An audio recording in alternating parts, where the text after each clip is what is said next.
assim, ó, eu tinha uma pergunta aqui, eu esqueci o nome agora, desculpa, perguntando se eu ia dar um desconto no meu curso de planejamento, tá? A verdade é, hoje, no final desta aula, e na verdade já está lá no meu site, tá?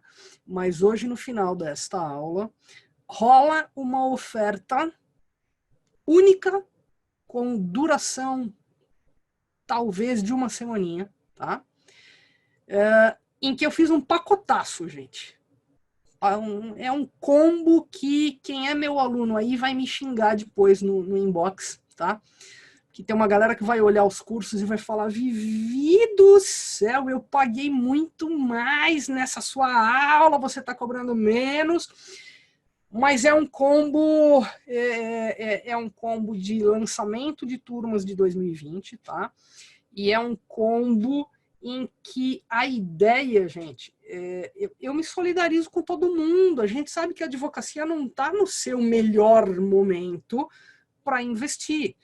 Então, eu acho que a gente precisa colocar a mão nisso e falar, opa, ao mesmo tempo em que nós seremos muito necessários, tá? Nós também precisamos ganhar. E por conta disso, a gente vai apanhar um bocadinho.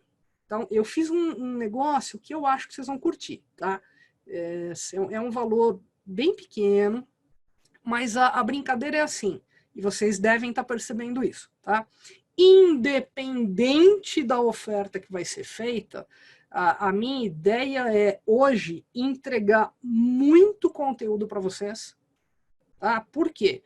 Porque quem eventualmente não tiver a fim de fazer curso, quem eventualmente não tiver fundos para fazer curso, tem que sair daqui aprendendo. A história é essa. A gente dá uma aula dessa para que vocês aprendam, faz parte da minha preocupação. Outro dia eu falei isso, estava conversando com a Alessandra, estou vendo a Alessandra na minha telinha aqui, a gente estava conversando sobre isso um pouco, e alguns alunos do curso de atualização sabem disso. Gente, sabe o que é mais importante para nós? Sabe o que é mais importante para mim? Não são nem vocês. Não são vocês. Vocês são meus amigos, vocês são parceiros. Quando vocês fizerem uma besteira, a responsabilidade é de vocês. A gente acabou de falar na responsabilidade, tá? Só que dependendo do tamanho da besteira, nós vamos ter uma jurisprudência que prejudica a todos. Então, é importante manter a qualidade da formação de todo mundo por essa questão da jurisprudência. E aí, sabe quem é que importa no final? Gente, não somos nós. É o cliente que senta na tua frente, que hoje em dia nem senta, né, galera? Vamos lá. Hoje em dia nós estamos fazendo um atendimento mais virtual, um bocadinho. Mas é o cliente que te aceita como advogado e que espera que você faça o melhor trabalho. Então, assim, independente de virarem meus alunos, de voltarem a ser meus alunos, porque eu sei que está cheio de ex-aluno aqui, eu espero que vocês saiam da aula com muito conteúdo. Então, sim, vocês vão receber os slides referentes a essa aula, tá? Eles foram trabalhados com muito carinho, vocês vão gostar, porque no final deles tem uma ferramenta de enquadramento de regra de transição que eu só entrego para gente muito especial. E aí, como vocês estão me dando a honra de estarem nesta Masterclass, eu incluí no material de vocês. Só quem recebeu isso foram os meus alunos do curso de atualização e o pessoal que fez o último workshop presencial. A gente conseguiu ter um workshop presencial este ano. Gente, que saudade de vocês.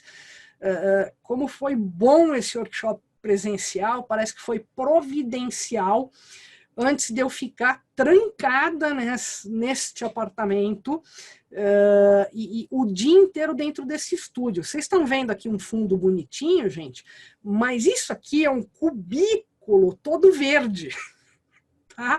Então, Quem sabe esse segredo eu mostro no final da aula e tiro, deixo cair o pano aqui, vocês verem o tanto, graças a Deus, pelo menos eu tenho o defeito de ser palmeirense, porque aí eu já fiz o pano verde é da cor da camisa, então não tem esse problema. Pronto, acordei todo mundo que faltava acordar, tá? E a ideia de fazer essa pausa é para acordar todo mundo, acho que isso é ultra importante. E aí eu vou voltar para o nosso material, só que agora eu vou voltar para o nosso material colocando a carta de concessão para vocês olharem. Eu vou sair um pouquinho do slide e vou para a carta de concessão para vocês verem uma coisa bacana. Então deixa eu abrir carta de concessão, cadê você? Acho que dá para abrir aqui. Vamos ver.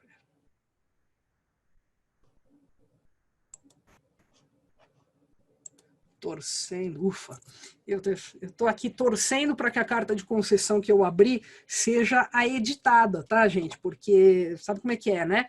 Aí de repente você abre a oficial. Eu fiz isso já numa aula, tá? Essa é a carta de concessão da pensão, que eu mostrei para vocês só aquele pedacinho, tá? Então, quando eu olho para uma carta de concessão, eu não vejo só números. Eu olho para uma carta de concessão e eu vejo, olha que bacana, eu tenho aqui uma família protegida, uma família que conseguiu o benefício e está protegida. Infelizmente, gente, está muito menos protegida em relação a valores pré-emenda constitucional e pós-emenda constitucional, está muito menos protegida do que eu gostaria. E aí eu queria usar essa carta para fazer esse raciocínio com vocês, tá? Essa carta gerou um valor de benefício de R$ 1.829,32. Então, eu vou baixar um pouquinho, olha só. Vocês veem que essa carta tem 3 dependentes. A Érica, que é a esposa, e cujo benefício vai só até 2030. Então, aqui a gente já tem um reflexo. Esse eu nem sou tão contrária, tá? Eu já tenho um reflexo das alterações lá de 2015, em que cônjuge e companheiro não são mais dependentes vitalícios. Portanto, tem uma duração do benefício quando este cônjuge é jovem. Tá? Ou seja, se tiver menos do que 44 anos de idade, não vai ser vitalício. No caso aqui, salvo engano, na data aqui do falecimento, ela tinha 29 anos de idade. Isso significa 10 anos recebendo o benefício. Então, esse benefício extingue em 2030. Pode ver que está escrito aqui data limite. E tem 2 filhos, o Luiz e o Carlos. O Luiz e o Carlos, eles estão aqui, olha. Um nasceu em 2013, outro em 2018, ou seja, são bem jovens, tá? São crianças. E esta pensão será paga até 2039. O que acontece com a renda desta pensão, gente? Num primeiro momento, você lembra que eu tenho 80% de alíquota e que essa alíquota corresponde a 50% mais 10 por cada dependente. Portanto, em 2030, no momento em que cessa a cota parte da esposa, este benefício se reduz em 10%. Ou seja, eu não tenho mais uma alíquota de 80%, mas tenho uma alíquota de 70%. E em 2034, quando o Carlos completa 21 anos de idade, o Luiz continua recebendo, e recebe até 2039, a alíquota de 60%. Então percebam que com a regra nova, a cota parte daquele que deixa de ser dependente não se redistribui para os outros. A regra anterior, ela se redistribuía. E aí nós temos toda todos os salários de contribuição encontrados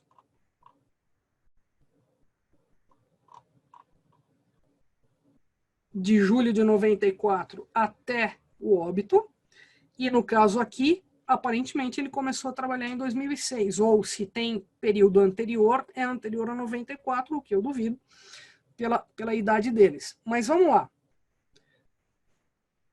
Não se esqueçam que eu expliquei que eu tenho 60% da média. Então, a nossa média deu 3.811,10. Nós pegamos 60% disso. E sobre esse 60%, é que nós aplicamos o ponto 8. Se vocês fizerem este cálculo, vocês percebem que ele recebeu quanto? Ele gerou 1.829,32. Tá? Alguém descobriu a função de escrever na tela. Quase que riscou o lugar certo. Descobre a borracha aí também. Senão os próximos slides vão ficar com esse risco aí. Ele não vai sair do slide. É ótimo quando isso acontece com 200 pessoas na sala. Obrigada. Gente, eu uso esse software para atender cliente. É uma maravilha, gente. É muito legal. Vocês não têm ideia. Aí, vamos lá. O que eu queria considerar com vocês? Se voltar lá no comecinho da carta, vocês vão ver que o falecimento, o óbito, foi no dia 4 de janeiro. Puxa vida. Tem coisa que você bate o olho, você bem seca, tá, gente? Não, pelo amor de Deus, não considerem esta frase do jeito que eu vou dizer, tá? Mas podia ter morrido antes, um bocadinho. Se era para morrer, podia ter morrido 2 meses antes, gente. Porque deixou uma pensão por morte de R$ 1.829,32, porque morreu depois da emenda. Tivesse morrido no dia 10 de novembro, me perdoe, tivesse morrido no dia 10 de novembro, é só um exemplo, hein? A família estaria ganhando R$ 3.811,10. Na verdade, mais do que isso, provavelmente. É que eu não fiz a simulação, tá? Por que mais? Porque aqui ainda falta fazer o cálculo com 80% dos maiores, lá da regra antiga, tá?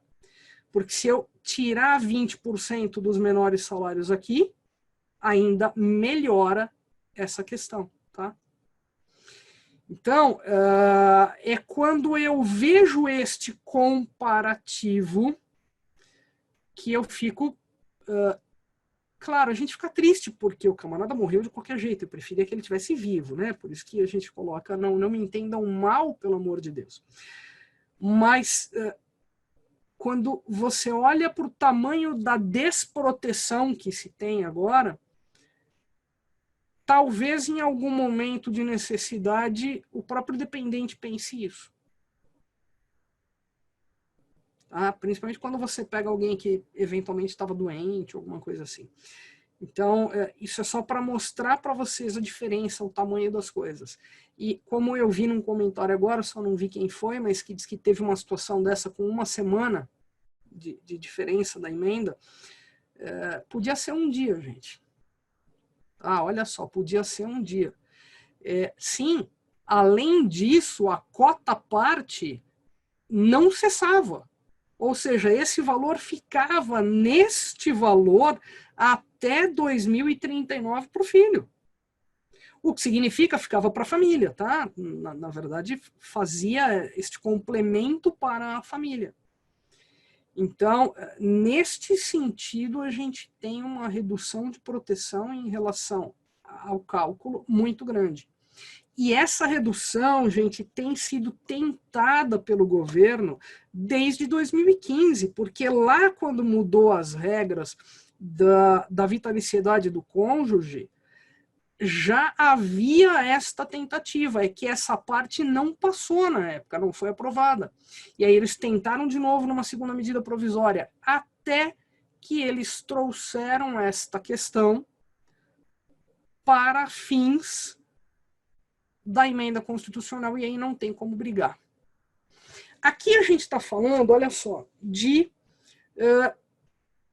uma alíquota de 80% sobre um eventual benefício por incapacidade permanente que foi calculado como 60% da média, tá?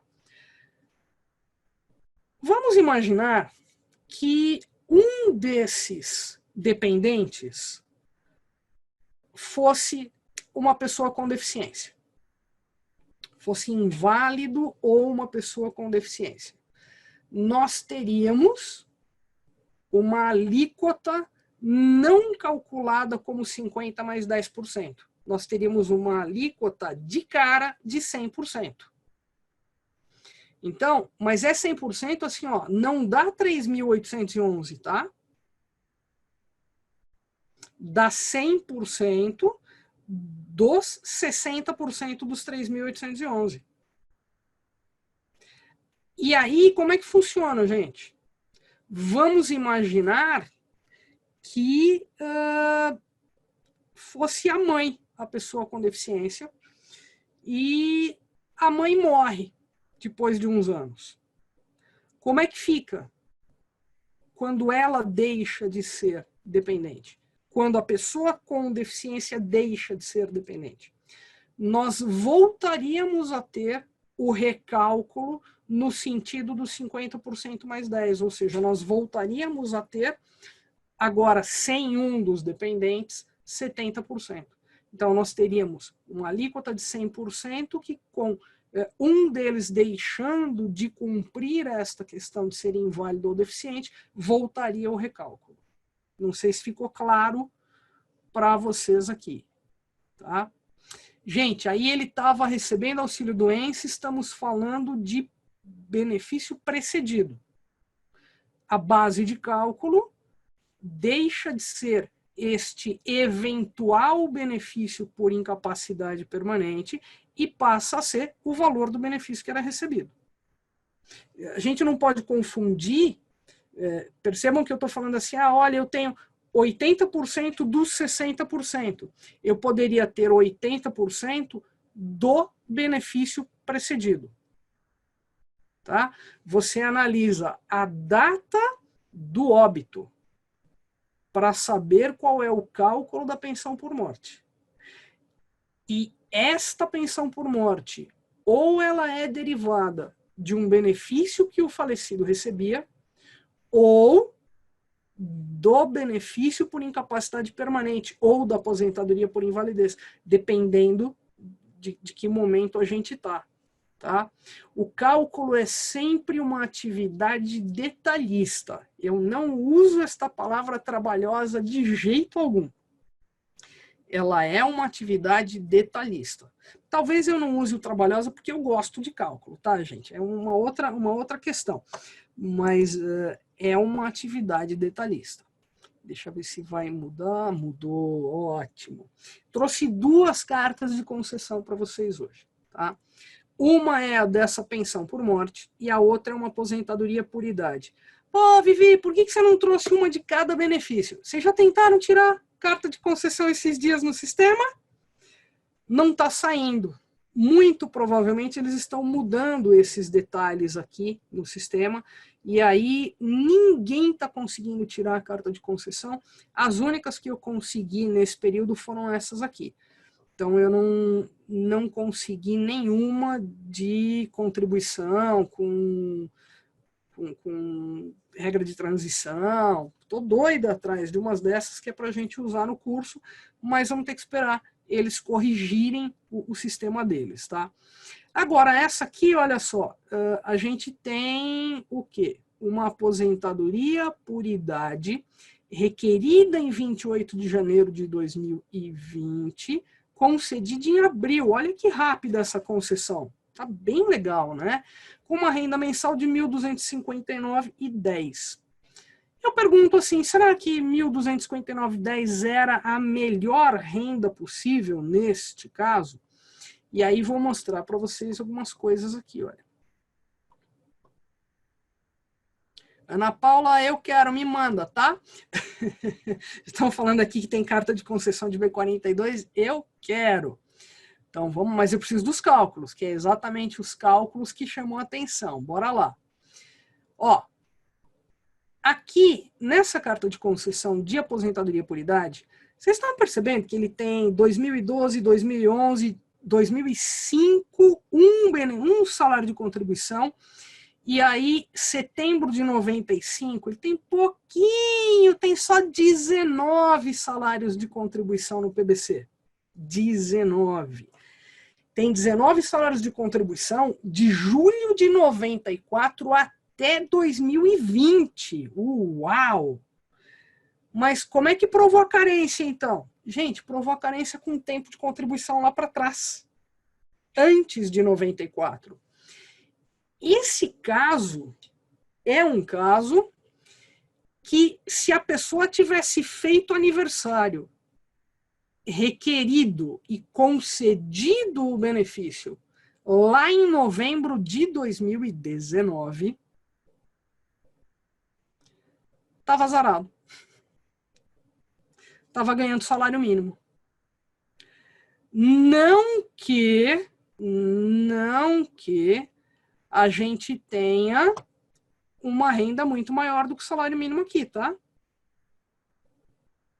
Até porque nós temos 0,64 de coeficiente.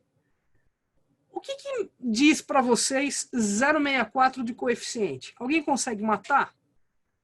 Estamos na regra nova, aposentadoria por idade, alíquota 60% mais 2% além dos 15 ou dos 20 anos, porque eu não sei se é uma regra de transição ou se caiu na regra nova.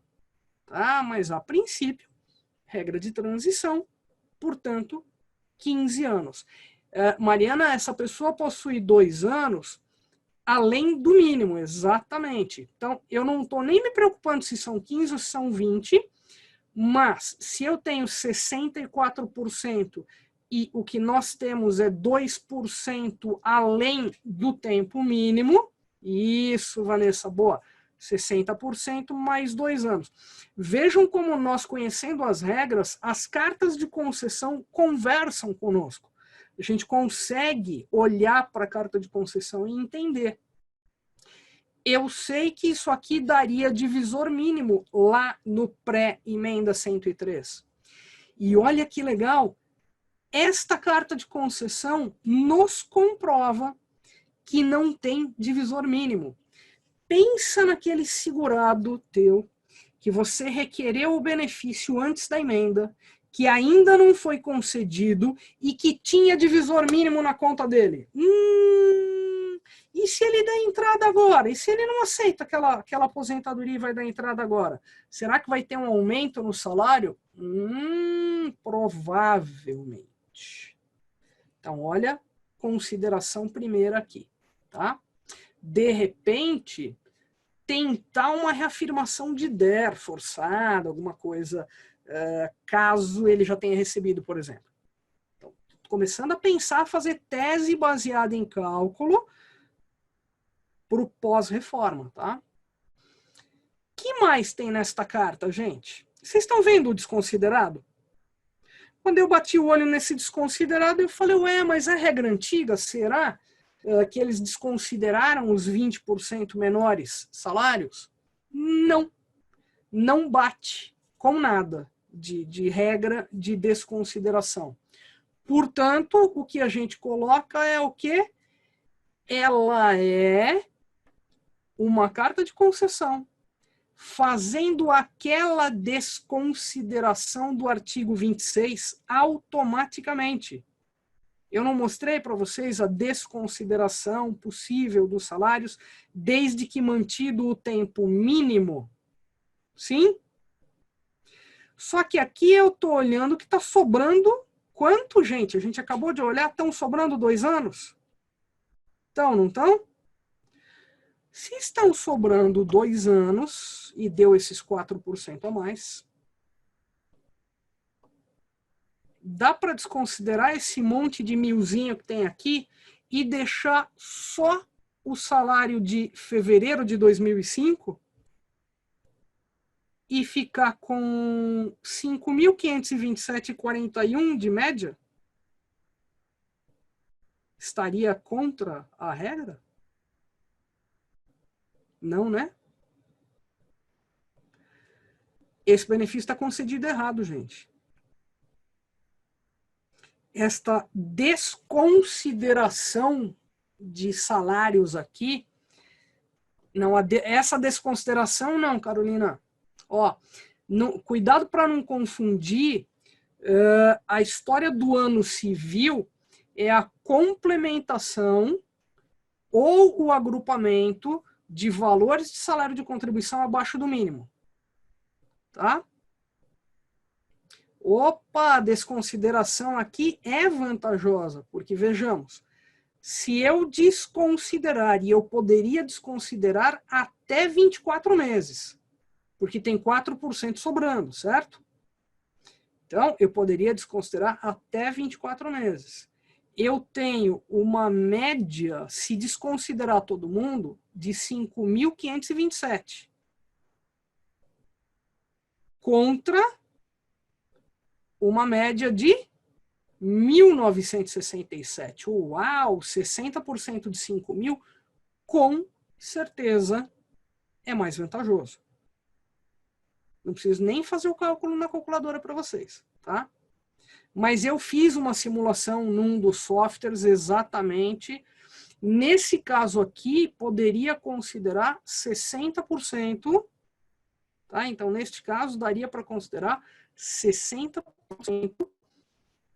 daqueles 5.000 e pouquinho. Interessante, né? Eu já sei, mas não consegui pôr os olhos nesta carta de concessão, tá? Mas eu já sei da existência de uma carta de concessão que desconsiderou tudo e deixou um salário só. Então, já sei que a gente tem uma brincadeira dessa pela frente, que é muito bom, né? Galera, pergunto. Vocês aguentam até as 11? Todo mundo fica acordadinho até as 11 aí, numa boa? Eu vou tocar, tá? Tem material até as 11. Na verdade, acho que tem material até um pouquinho mais, mas passar das 11 aí, quem não aguenta sou eu, sentadinha aqui. Vou começar a dar aulinha em pé. E em pé eu não posso dar aula, porque a minha criança de 20 anos na barriga, que cresceu esses dias por conta da quarentena, vai ficar feio. Deixa eu sentada aqui. Bora. Uma coisa que eu estou fazendo nessa quarentena é um programa de engorda que vocês não têm noção. Estou fazendo pão caseiro, pão francês caseiro, meninas. Fiz um estoque de farinha e já comprei mais, porque eu amei meu pão caseiro. Distanciamento entre botões eu gostei, vou guardar essa para mim. Gente, eu vou colocar uma coisa aqui para vocês, caso alguém, enquanto conversa comigo, quiser bisoiar, o grupo de receitas vai ser bom. Aí sim é que eu saio rolando. Eu coloquei aí para vocês, galera, o meu site, tá? Caso alguém, enquanto me ouve falar, queira dar uma olhada naquela ofertinha que eu falei que nós vai fazer, tá? Antes que vocês desmaiem, quarta-feira uma aluna sumiu da aula, ela estava com o vídeo desligado, eu falando de um monte de coisa assim, de repente fiz uma pergunta para ela, cadê? A aluna sumiu da aula. No dia seguinte eu descobri que eu curei a insônia dela com aquela aula. Ela, puf, desmaiou, acordou com o notebook sem bateria. Ela tá por aí hoje. Tá? Daqui a pouco ela fala, sou eu. Ela vai aparecer com certeza. Mesmo modelo de aula, Cris? Sim, em algumas aulas sim. A Cristiane está me perguntando aqui se o curso tem este modelo de aula. Tem sim, gente. Eu adoro dar aula nesse modelo, vocês não têm ideia. A aula nesse modelo é um negócio me agrada por demais. Eu quero mostrar um outro negócio para vocês aqui. Estou abrindo para pegar. Simulação, simulação, simulação. A gente salva as coisas depois não sabe aonde. Que o problema de dar aula nesse modelo aqui é que o meu computador está aqui à minha disposição. Então, né, as coisas vão... Eu queria mostrar para vocês a simulação dessa questão aqui. Tem alguns alunos meus aqui do curso de planejamento, gente, que a turma nova inclui uma atualização, tem algumas aulas de atualização dessa parte, tá? Exatamente porque quando nós fizemos a turma 1, nós estávamos bem nesse miolo, nesse intervalo entre a legislação, e que hoje a gente já consegue fazer de uma maneira melhorzinha. Tá aqui, ó. Vou mostrar para vocês a simulação deste cliente, tá? Eu usei nessa simulação o Previous, e aí o Previous já fez isso errado, agora tá saindo certinho. O Previous nos coloca, olha, se ele não descartar nada, uma renda mensal. E que, por sinal, tá diferente da renda mensal que deu no cliente aqui, tá? Mas a ideia é perceber que não descartou. Aí ele vai descartando contribuição por contribuição, num momento ainda mantendo 64%, até que, opa, agora eu descartei o suficiente para perder um ano, portanto eu estou com 62%. E olha aqui quando se deixa apenas uma contribuição, quando se descartam as 18 contribuições que o segurado tinha, tá? Só que aqui, olha, ficou 62%, por quê? Porque quando eu fiz essa simulação, eu acabei informando um tempo de contribuição maior do que o efetivo desse segurado, tá, gente? Eu fiz mais para poder ter essa simulação aqui para vocês olharem. Deixa eu ver as perguntas que tem mais. Gabriel, qual opção que eu selecionei? Na verdade, aqui eu coloquei o...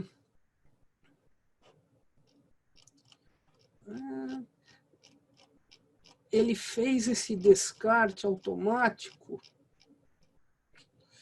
no cálculo por idade, usando a emenda 103. Ele fez o cálculo por idade novo, nem foi a regra de transição, aparentemente, tá? Vamos pensar assim, o Previous está rodando quase legal. Né? As pessoas perguntam assim, o Previous está legal? Ele está quase. Assim como o SOMPREV está rodando legal, assim como o cálculo jurídico está muito bom, a maioria dos sistemas estão se ajustando. Então, assim, de vez em quando eu acho algum errinho, mas, por exemplo, eu acho bacana porque aí a gente liga lá, o Previous, por exemplo, a gente liga lá ou manda o cálculo por dentro e fala, olha, eu acho que isso aqui está errado. Aí eles vão lá, avaliam, dizem os parâmetros deles, se eles perceberem, isso foi um erro de programação mesmo, a hora que você abre no dia seguinte, ele abre atualizado. Quem tem o Previous sabe que todo dia que a gente abre, vem uma versão nova, e ele fala, olha, eu atualizei, está aqui. Meu único medo é, ups, atualizei um, será que eu ferrei outro? Então, eu continuo ainda conferindo todos os cálculos, tá, gente? Em função disso que a gente está... uma das surpresas que eu estou preparando para o pacote aí, para o combo, tá? É na sequência do combo fornecer como módulo adicional, e aí tem que ser para quem já está no curso, porque eu consigo fazer uma pesquisa de que módulo que vai ser mais legal, tá? Mas a ideia é fazer um módulo adicional, num custo baratinho, fazendo todos os exemplos nos 4 ou 5 programas que existem. Então, olha, quem usa o Previous vai ter um módulo adicional com os exemplos do Previous. Quem usa o cálculo jurídico vai ter o exemplo feito no cálculo jurídico. quem entra no Somprev usa o do Somprev, tá? Então, acho que pode interessar. Esse aí a gente precisa gravar. Eu, na verdade, estou esperando que os softwares estejam um pouco mais... Eu não sei quem pediu aí o site, acho que foi a Lê. Eu estou colocando... Fernanda, faz tempo que eu não uso o MemoPrev, tá? O Memorial, o da Exotics, era o programa que eu usava logo que eu larguei a planilha. Quando eu larguei a planilha do Excel, porque tinha muito volume, eu comecei a usar o Memorial. E aí o Memorial eu gostava porque ele era desktop. Quando o Memorial foi para a nuvem, eu ainda não gosto muito dessa coisa de software na nuvem, tá? O IEPREV eu ainda não, né? Ainda não estou muito adaptada. Acho que adaptada é a melhor palavra. Eu não estou muito adaptada. Então eu ainda não consigo rodar todos os exemplos. Nos cursos, eu uso um misto de planilha com prévios, com Somprev, mas aí, dependendo da aula, eu uso um ou outro, tá, gente? Não é específico. A ideia de fazer um módulo especial é algo para colocar à parte. É uma ideia que vocês aqui vão ser aí os meus orientadores, se a gente vai fazer isso ou não, tá? Eu estou já colocando numa página diferenciada aqui, para a gente poder trabalhar um pouquinho. O divisor mínimo todo mundo entendeu, gente, ou não? Eu quero entrar num exemplo aqui, e aí é importante se vocês entenderam o divisor mínimo. Eu trouxe uma carta aqui, vou ver se eu acho. A Mariana tem uma dificuldade no divisor mínimo. Mariana, eu vou entrar com um exemplo aqui, então, agora, que eu acho que vai ajudar. É uma carta de concessão. Não sei se vocês lembram, eu mandei um desenho para vocês na tela, lá no grupo. E aí, olha só. O divisor mínimo, eu coloquei a legislação dele aqui, tá? O divisor mínimo, ele está previsto. Deixa eu jogar isso aqui. O divisor mínimo ele está previsto no artigo 3º, parágrafo 2º da Lei 9876 de 99.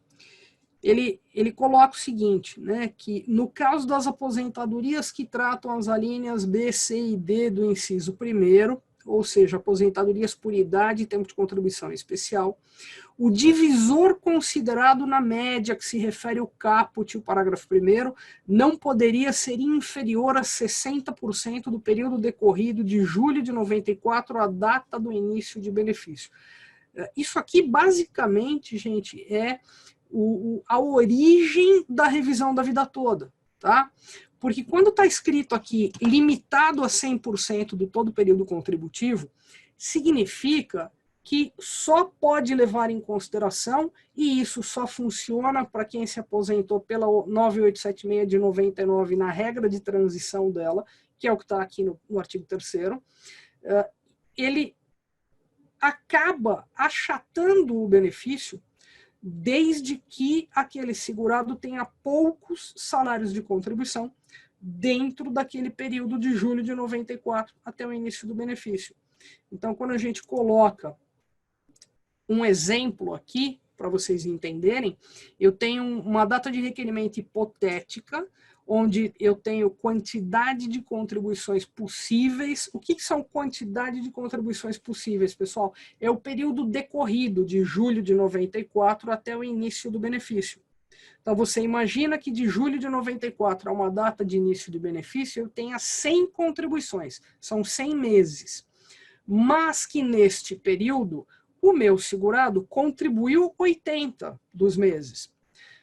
Quando a gente usa a regra antiga para fazer esse cálculo, o que você usava? Os 80% maiores salários. Tá? Então, a gente pegava assim, legal, 80% maiores salários de contribuição, eu podia pegar, né, a somatória desses 80% maiores salários e dividir normalmente. Agora, quantos eu tenho? Esse slide está errado, inclusive, aqui. Ó. Ele está me falando nesse slide que eu tenho 100 contribuições efetivas. Mentira, tá? Esse slide eu tenho 100 contribuições possíveis, 100 meses. As contribuições efetivas aqui, eu coloquei que são 80. Então, gente, pensa que o divisor mínimo são 60% das possíveis. O divisor mínimo aqui seria 60. Como eu tenho 80 contribuições efetivas, 80% maiores contribuições aqui vai equivaler a quanto? Então, eu tenho 80 efetivas vezes 0,8, isso vai dar 64. Se o meu divisor mínimo é 60, eu posso descartar estas 20% menores? Posso. Por quê? Porque 64, que é o resultado das 80% maiores, ainda é maior do que 60, que é o divisor mínimo. Entenderam isso, gente? Só estou corrigindo o valor porque o slide está errado. Tá? O slide está me colocando aqui que eu tenho 100 contribuições efetivas. É mentira, ó. Aqui a minha caneta hoje aqui tá resolveu. Eu tenho 64, tá? 64 é 80% das 80 contribuições efetivas. Tá? Só para a gente corrigir aqui, muito mal redigido, mas é isso. Então, é só para vocês entenderem o que seria este divisor mínimo. O divisor mínimo é uma situação em que... Ô, Eduardo, não quero não, você vai ficar riscando a minha tela, não quer não.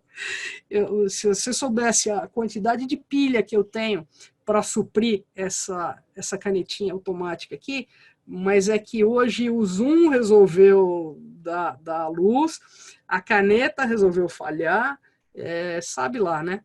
Aquelas coisas. Então, DER hipotética, onde eu tenho 100 contribuições possíveis, a mesma data, tá? O mesmo exemplo.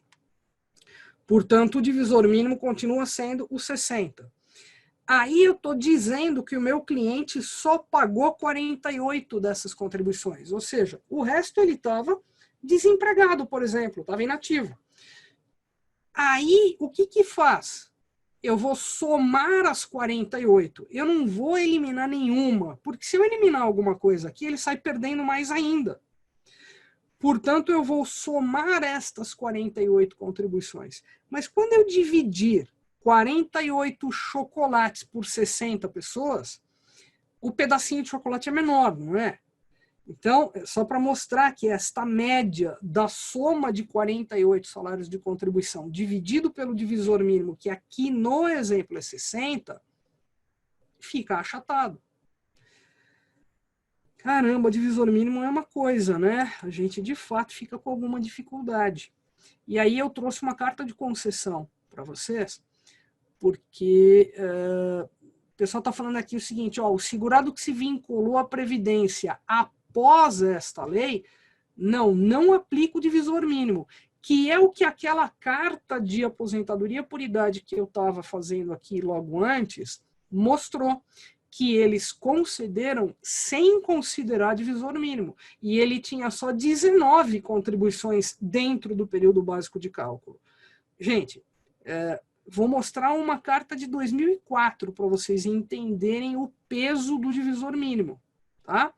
Esse segurado, no meu exemplo aqui do curso, ele é o PP. Eu conto a história inteira do PP no curso completo para entender o porquê que ele chegou nesse ponto, mas o PP aposentou em 2004 só porque veio a Lei 10.666 em 2003. E aí tem a questão da qualidade de segurado, etc. Tá? Então, vamos puxar aqui o que acontece com ele. Eu peguei uma renda mensal Porque o PP, no meu caso, tá? No meu caso, é um segurado que requereu o benefício lá em 98. E que se ele tivesse sido concedido, tá? Ele teria sido concedido com o valor de R$604. Esse é um caso em que ele foi indeferido porque não aceitaram um pouco do período que ele tinha contribuído. De lá para cá, ele pegou todas as modificações da legislação, inclusive a emenda 20 de 98. Nos meus cursos, o PP ele é apelidado de o Azarildo, porque tudo aconteceu com ele, inclusive a decadência da revisão da vida toda, tá? Mas bora lá. Mostrando o PP que ele ganharia bastante. Aí eu quero mostrar a carta de concessão. Esses aqui são os salários de contribuição do PP. Para quem já decorou, a gente quando começa a fazer muito cálculo, decora essas coisas, tá? Eu bato o olho e eu consigo falar assim, olha, teto, teto, teto, teto, teto, teto, teto, tudo salário de contribuição no teto. Só que assim, olha, 2004, 2003, ups, pulou para 98, 97, 96, 95, 94. Bacana. Todos no teto. Todo mundo no teto. Você olha para a vida laboral do PP antes de 94 e ele tinha praticamente tudo no teto. Daí eu fico triste.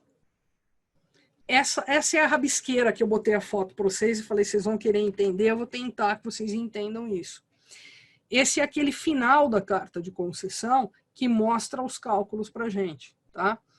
Esse cliente ele é um cliente, PP, homem, que se aposenta em 2004 na proporcional. Lembra a aposentadoria proporcional que existia antes da emenda 20 de 98?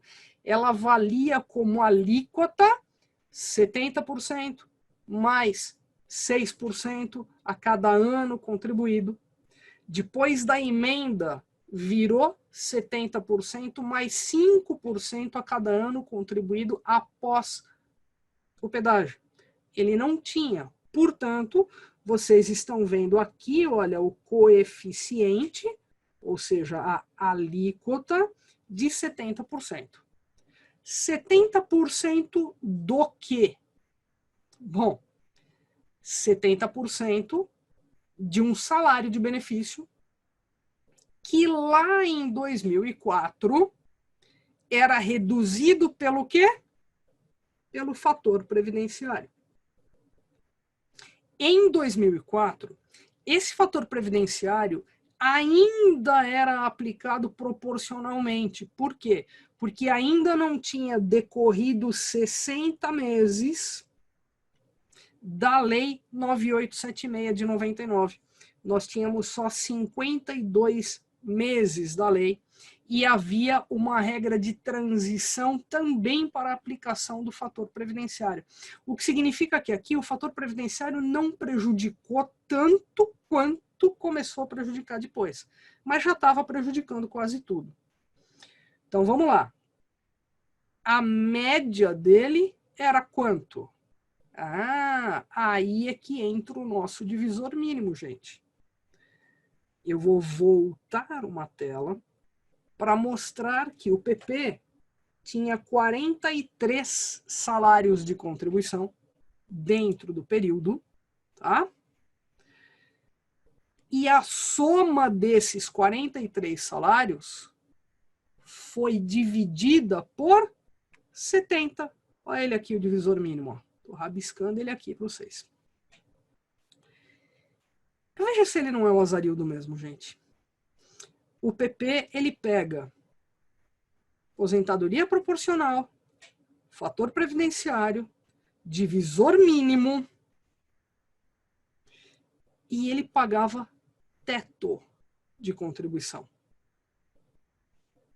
Vocês entenderam essa carta, pessoal? Alguma dúvida ainda no divisor mínimo? no porquê que ele acontece, o divisor mínimo nada mais é do que uma penalização contra um segurado que dentro deste período de cálculo tinha poucas contribuições. Basicamente isso. Agora eu não sei se vocês estão colocando pergunta, meu chat não está aparecendo aqui.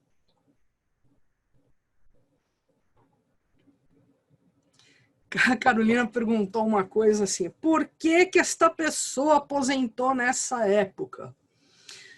Carol, para entender o caso do PP, de desespero, tá?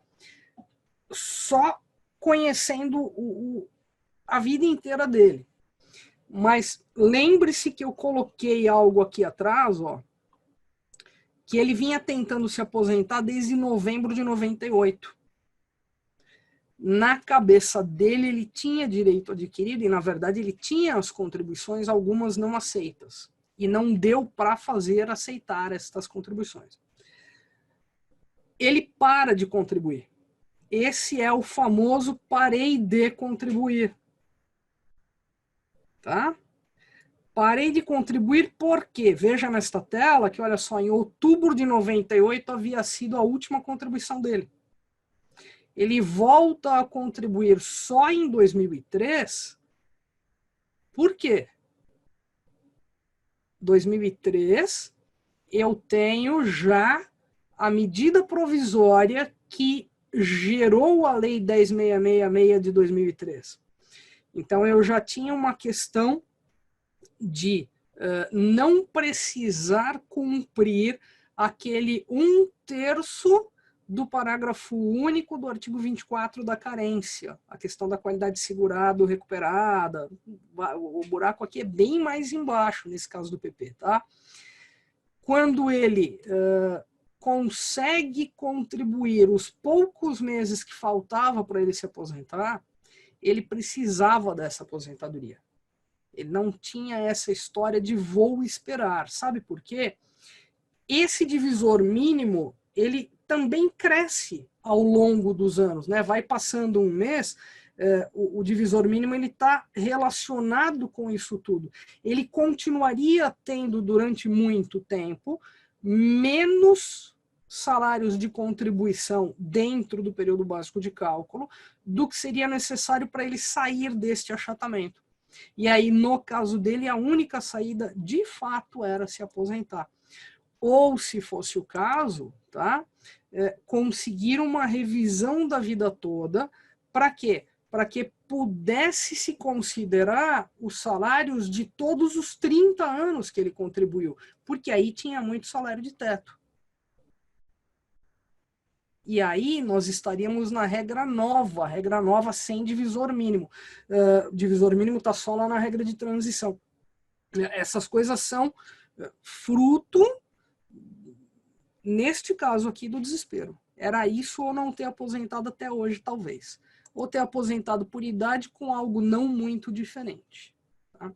Vocês viram que eu gostei de desenhar para vocês, né? Então, isso aqui é só um pouquinho de desenho. Eu andei criativa nos últimos tempos e o desenho traz uma linha do tempo. Eu sei que na telinha de vocês isso está pequeno, tá, gente? Mas a hora que eu passar o PDF vai ficar melhor para vocês verem. Eu só estou mostrando aqui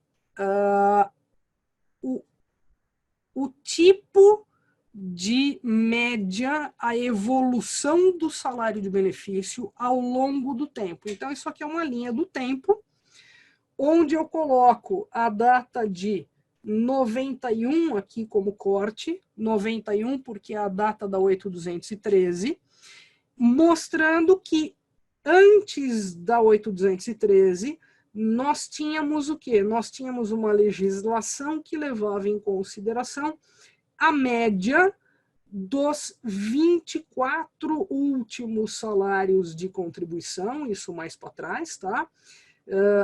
Quando eu chego aqui, eu estou usando já uma média dos 3 últimos anos, dentro de um período de 4 anos, corrigindo só 24 e deixando 12 sem correção. Quando eu tenho a Constituição em 88, manda-se corrigir todos, ou seja, também estes 12, só foi regulamentado em 91, é quando eu tenho a revisão do buraco negro. Daqui para frente, ou seja, entre 91 e 99, o que vale é o quê? Aquela média dos 36 últimos salários de contribuição, obtendo esses salários de contribuição nos últimos 4 anos.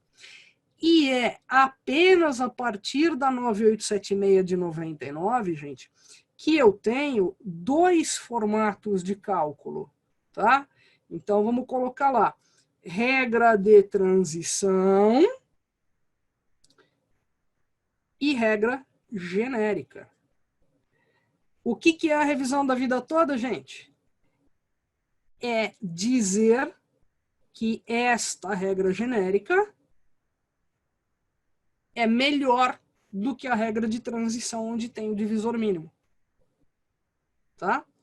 E aí você percebe que este é um momento na legislação em que eu tenho estas 2 regras convivendo. Mostrando aqui. Não mudou aqui. Então, de novo, a tela parecida, só que agora aqui eu tenho o pós-emenda. Isso é para responder algumas pessoas que dizem assim, Vivi, será que eu tenho direito à revisão da vida toda após a emenda constitucional? Porque, embora eu não tenha o divisor mínimo, pode ser que de julho de 94 para cá os salários sejam menores e talvez o valor fosse mais vantajoso se nós considerássemos os valores anteriores.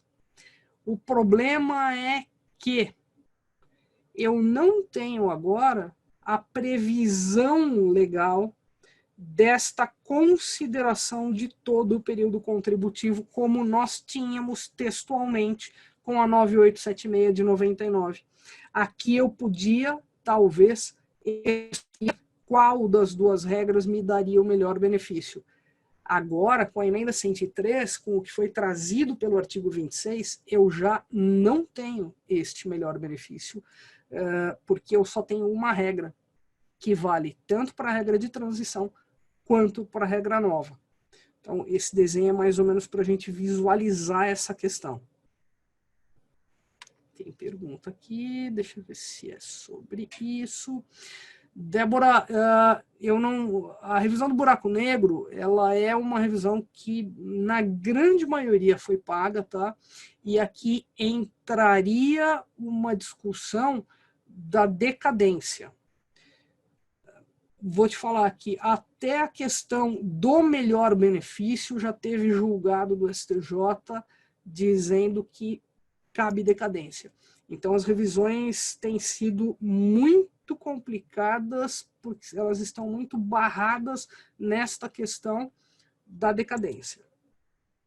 Aqui eu trouxe para vocês olharem a parte da aposentadoria da pessoa com deficiência, tá? Para lembrar que isto não mudou. E aí, para lembrar também que nesta interpretação de que se mantém as regras, estas regras são aquelas trazidas lá com a 9876 de 99. Ou seja, eu estou usando aqui 80% de todo o período contributivo, ou estou ainda podendo descartar os 20% menores. Vou te falar que se descartar mais do que 20% menores for favorável, é provável que se brigue por isso numa revisão, numa tentativa, numa judicialização. A velha questão de posso optar pela regra nova? Algo a se pensar, tá? Eventualmente, não usar as regras de redução de tempo e optar pela regra nova se aposentando não como PCD, né? Ou seja, não usando estas possibilidades de redução de tempo e de idade. Mas faria com que, se fosse vantajoso aquele descarte, por exemplo, de mais do que 20%, optar pela regra nova. Sempre levem em consideração isso, tá? Se a regra nova não vale a pena. Olha o quanto de simulações que nós precisamos fazer hoje em dia para não fazer nenhuma besteira. Essa tabela eu trouxe para vocês exatamente o quanto era antes, ou seja, como é que se faziam as médias e como é que se faz agora com a emenda 103. Então, a questão das médias de 100%, de 80% no PCD, acho que a gente consegue. Marcelo, você levantou a mão, só que não sei se tem questão aí para fazer. Faz no chat, por favor, Marcelo. E aqui, uma tabelinha com as alíquotas, com a alteração das alíquotas. Deixei essa parte mais para o final da aula, tá, gente? Porque eu quis me basear mais nessa aula com aquelas alterações importantes na parte do salário de contribuição, mais nisso do que propriamente nas alíquotas. As alíquotas são relativamente simples, então eu acho que aqui a gente consegue brincar um pouquinho. O que eu trouxe nesta tabela? A regra de transição e o cálculo, a parte do cálculo de benefício dela. Tá? Essas tabelas dão um trabalho danado, deu trabalho fazer caber nessa tabela. Eu tinha essa tabela até antes da emenda 103, né? Eu tinha parado essa tabela com a 9876, nunca tinha me preocupado em mexer. Aí, na hora que chegou a emenda 103, eu falei, nossa, como é que eu vou fazer caber tudo num quadrinho só? Mas acho que aqui ficou, e não ficou tão pequenininho para vocês olharem, não. Então, acho que essa tabela fica bacana, tá? O que nesta tabela eu daria um destaque hoje? Aí eu deixei isso aqui como coisas a confirmar. A portaria 450 está interpretando neste sentido. Portanto, os 91% do benefício por incapacidade temporária. Tá? Então, os 91% do benefício por incapacidade temporária. E outro benefício que não havia sido mencionado, que é o auxílio acidente. O auxílio acidente, cujo valor anterior era o quê? 50% do salário de benefício, ou 50% da média dos 80% maiores salários de contribuição. Aqui, na emenda 103, não se falou no auxílio acidente. A média, nós sabemos que teria aumentado o quê? Para 100% dos salários de contribuição naquele período.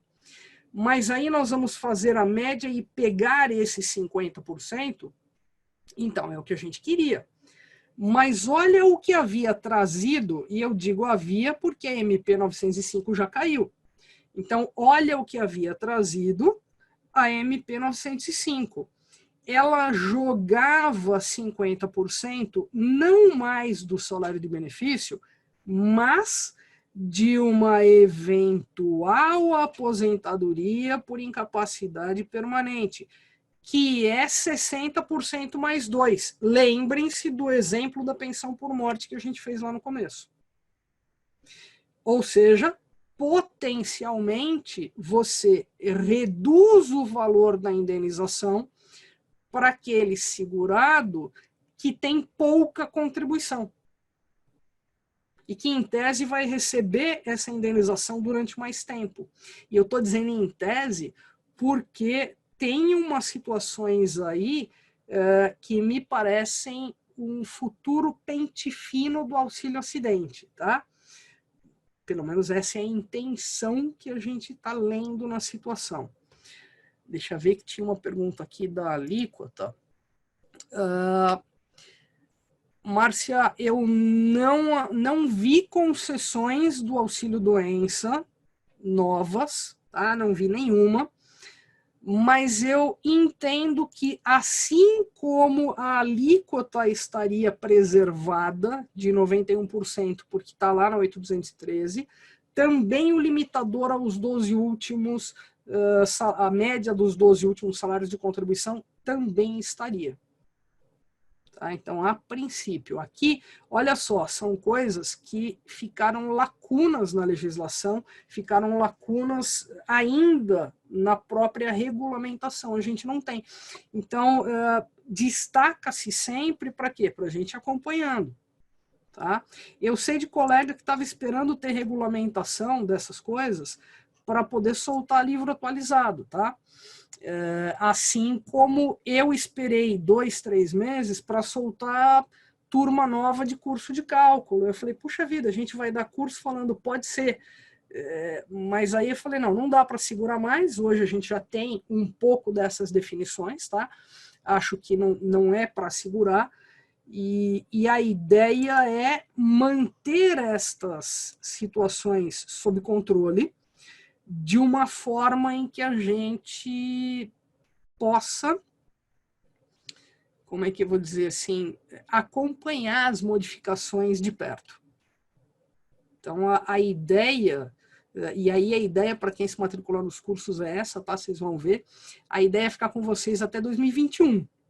Manter atualizado o curso e manter todo mundo coexistindo no grupo VIP, tirando dúvida, porque acho que a gente vai ter muita mudança daqui para frente, não só na operacionalização das coisas. Abri um pouquinho aqui para ver vocês de novo e para ver se tinha outras dúvidas aqui na questão. Deixa eu ver a carinha de vocês de novo. Eu gosto de acompanhar, vocês estão acordados, dá um oi para todo mundo. Muito bom. Gente, agora a gente já diminuiu a quantidade de pessoas, teve uma galera que foi dormir. Você tem o povo que se assusta com o cálculo, eu estou super acostumada com isso, porque são 10h30 da noite. Tá?